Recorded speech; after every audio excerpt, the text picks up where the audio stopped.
जहरा एक सीधी सादी नेक दिल गांव की लड़की थी, जिसकी दुआएं रात की खामोशी में ऊपर वाले तक पहुंचती थीं।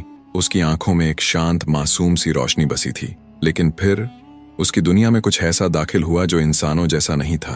फरहाद एक जिन्न, लेकिन आम नहीं। वो जो बरसों से तौबा की तलाश में था, जो रोशनी की तरफ बढ़ रहा था और जिसे जहरा की पाक रूह ने अपनी तरफ खींच लिया था। वो जहरा के ख्वाबों में आता, कभी हवा की नरमी में, कभी चांदनी के झोंकों में छुपा हुआ, और कहता, मैं तुझे डराने नहीं आया जहरा, बल्कि तुझे हर तकलीफ से बचाने का वादा लेकर आया हूँ। जहरा का दिल कांप जाता, लेकिन उसका ईमान, उसका यकीन उसे मजबूती से थामे रखता। उसकी माँ की दुआएं, कुरान की आयतें और उसकी नम आंखें धीरे धीरे फरहाद के दिल को भी बदलने लगीं। वो जिन्न जो सदियों से कैद था, जहरा के सजदों में खुद के लिए रिहाई तलाश करने लगा। और फिर एक रात वो पूरी तरह सामने आ गया। चेहरे पर थकान थी, आंखों में मोहब्बत का उजाला और होठों पर एक खामोश इल्तिजा।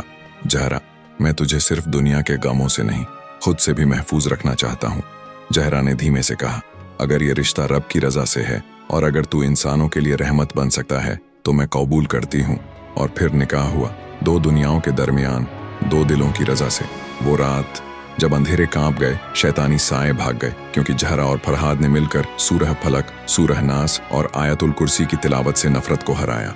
सुबह हुई, सूरज निकला, लेकिन फरहाद कहीं नहीं था। जहरा ने माँ से पूछा तो माँ बस मुस्कुरा दी और बोली, बेटी, अब वो तेरे दिल की दुआओं में है और हर उस मासूम के पास जाता है जो दिल से रब को पुकारता है।